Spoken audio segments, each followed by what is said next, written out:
Okay, I'm gonna go over this part really quickly, like the middle to the front, and then the release.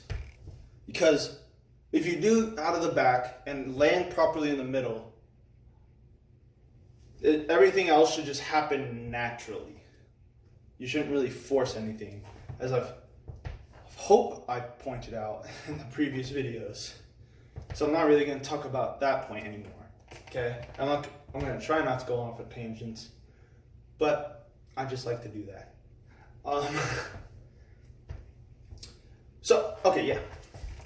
Let's continue. So we're at the point where we would call this a wheel or a half turn. Okay.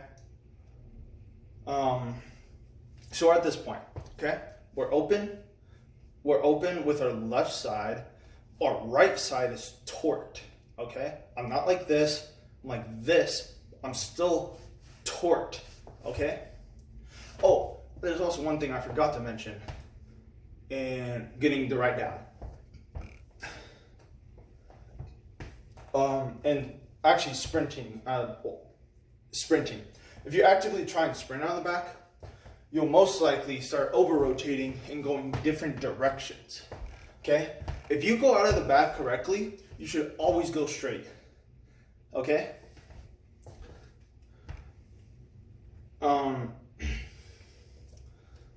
Okay, especially if you use the cue that I told you in, God, I forget how many, I'm so bad at counting, but where I taught you how to create actual tension by stopping your left side kind of open, not super open, kind of open, and letting the energy go into your right side.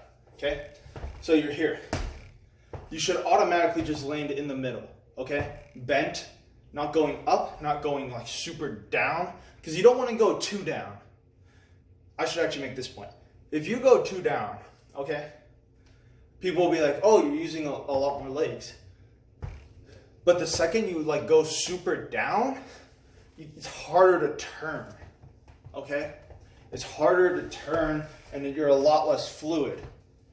And the lower you are, you want to be low, okay? I mean, you can't be straight-legged, you can't just be like this. But you don't want to be like this, because you're just gonna jump. Unless you're really strong and really mobile, you can get away with that, okay? But okay, I'm getting ahead of myself. I just want to make that point in case I forget it later. Okay, yeah, so we get on our back. We got on our right foot, okay? Very simple.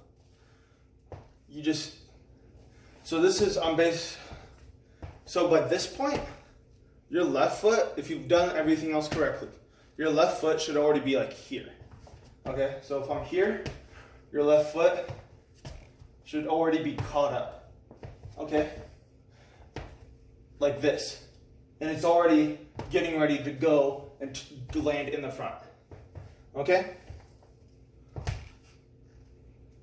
So, that should happen automatically. Okay, by a stretch reflex. And I know I'm just saying stretch reflex all the time. Cannot overemphasize how important that is.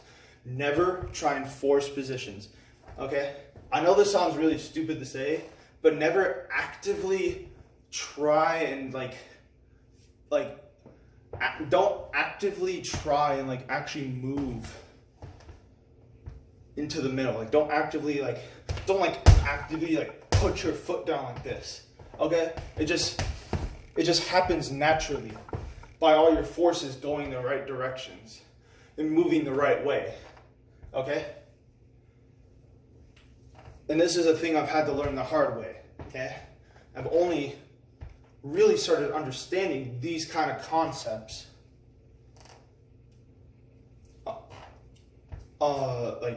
this year and a little later last year. Okay? So it's and I think these are very important issues for a lot of throwers that maybe a lot of coaches don't really focus on or don't know or don't mention, because they think it's obvious, or they try and explain it in a super complicated way, or they try and get you into the same positions but wrong. And I'm not saying I'm right and I know everything. These are just my opinions that I think will help you guys. They're very simple. Everyone can do them, okay? Because the reason everyone can do them is because you only need to do one thing correctly, and then everything else should really just happen on its own, okay?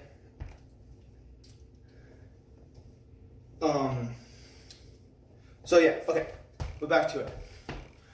So you got into the right, okay? Or if you're a lefty,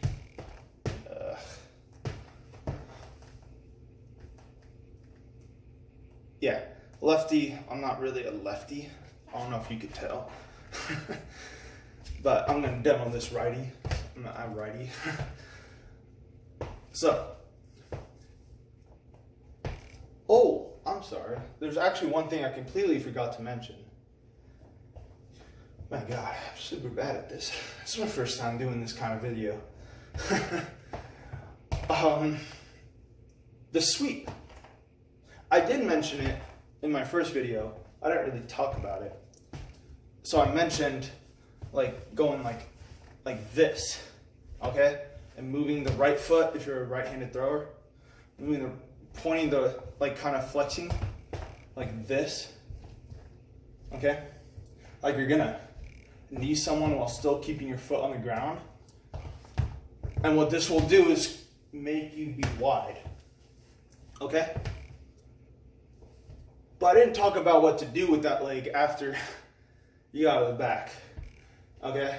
Because while I am not actively going like this, it's important to have your leg in the proper position, okay? So, the sweep leg, what we want to think of, okay? Let's see, how do I want to explain this? Okay, let me explain what not to do. Well, let me explain what it should look like. Okay, so it's just wide, and like, I mean, it doesn't have to be super wide. It just can't be like here, really. Okay? I mean, actually, I won't even say that. It's just personal preference. People like Luis Delius threw like 70 meters. He's a Cuban thrower from the 70s and 80s. I think he won a medal in the Olympics. But yeah, like he's one of the greatest throwers ever. Okay? And his sweep was like that. It wasn't even a sweep. Okay? So it's personal preference, and it depends on the body type and all that.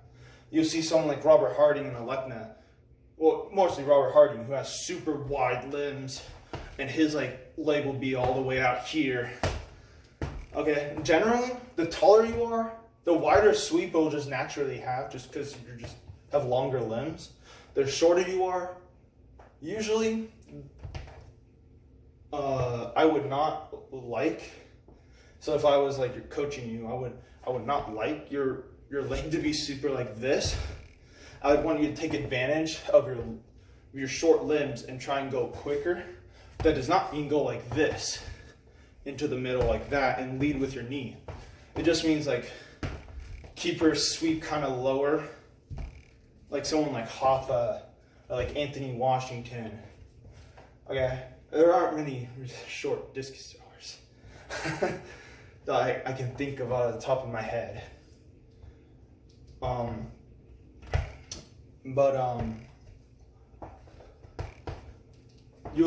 would like to think about it more of like a soccer kick. So you want to feel tension in your groin as you're leading with not a front. So you don't want to kick like that, okay? You don't want to kick. You want to lead like this, okay? And you want your foot and your groin and your right hip to be facing forward like that, okay? So I'm gonna over-exaggerate this movement. So once you get here, you're gonna get super wide. It doesn't have to be locked out, but what you don't wanna do is lead with the knee, okay? Because this will cause you to rise, and it will cause you to mess up your orbit, and it will cause you to lose tension and to not really accelerate, and it will stop your left side early out of the back. Okay? Generally speaking, you want the sweep to be pretty low. I would say your sweep foot should not get above your knee. Okay? Okay, like for me, this is about as high as I get. Okay? Because the second you start sweeping like that, you're gonna have a tendency to dip your left shoulder down. Okay? And like I said, there are individual differences. You'll see someone like Krauser will be like this. Okay? Or like Walsh kind of does that too. Okay? But I would not recommend starting off doing that, because that's a really hard position. Okay? And they're like the best throwers in the world. Okay? So, the point of these videos is to take the basic concepts of elite throwers, try and explain them, because they all do the basic principles. Okay? But getting on to the sprint leg, sprint side. The sweep leg. Yes, sweep leg. What we want to think about is we kind of want to feel like a little tension in our groin, like if you're gonna kick a soccer ball, basically like that. Okay, not kick someone in the nuts. Okay, don't think about it like that. Think about it like this. Okay. So as you're going, you're gonna sweep. You're gonna sweep around and in. Okay? And what you want to think about it, so if you don't believe me and you just want to keep sprinting out of the back, that's fine. You can do that. There's another cheat code you can use to get the same effect. It just takes a lot more effort. Okay? If you are going to sprint out of the back, which I explained is not right, but some people just won't listen to me because it's the internet. And obviously, I don't really have a resume or anything. I don't really throw like amazingly far, so you can listen to me if you want, okay? I'm just doing this to try and help some people that will listen to me, okay? And I don't claim to know everything, but whatever.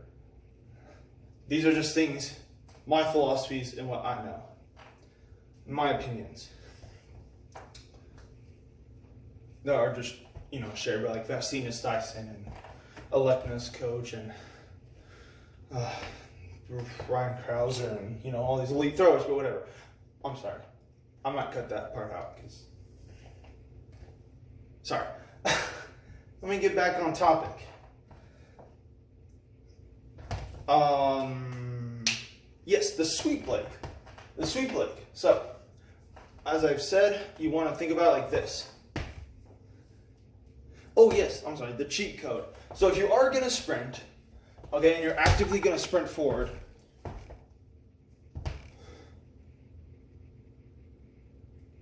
the cheat code to get like the same effect that I'm trying to do would be to think about, this is a very complex thing, but and it takes like a lot of time to kind of time it up, right? But the sprint, so if you're actually going to sprint, like actively sprint,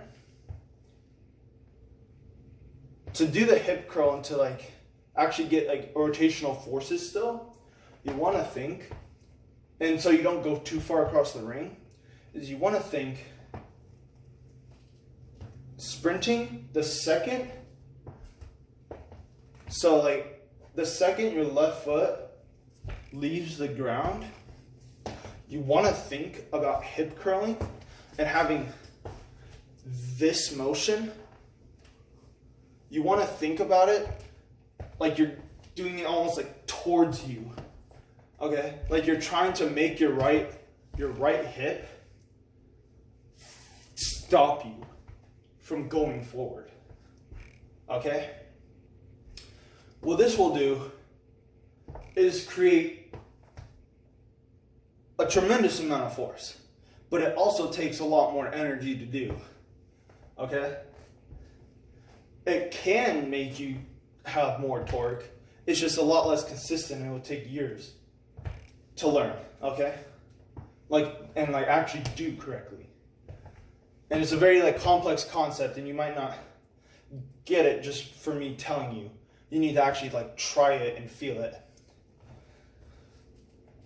So it will be it almost would feel like you're doing this stretch, if you're laying on the ground and you're trying to stretch your lower back. It would almost feel kind of like that. So as you're sprinting, go out, around, and then in. But in towards you. So it's gonna look like that. Okay? So just imagine that motion as you're sprinting forward. Okay?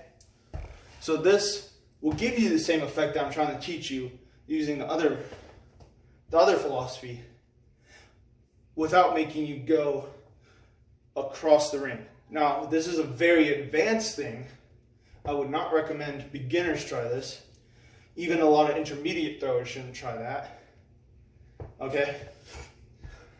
Because it's high risk, high reward. It's not very consistent.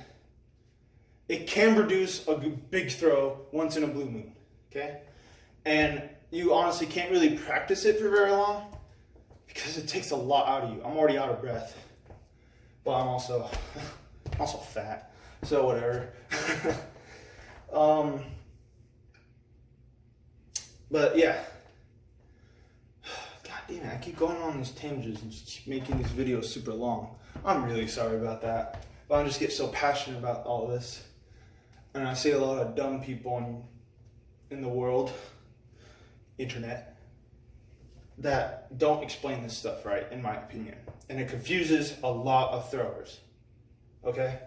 Throwing is not, like I've said, to throw 50 meters or 50 meters into this, 15 meters in shot, does not take that much technique. It takes moving efficiently. And then to get to that next level, it's some is more advanced stuff. But to throw respectable distances, it's not hard. Okay? You don't need to be that strong. I'm not very strong at all, and I throw those distances. Okay?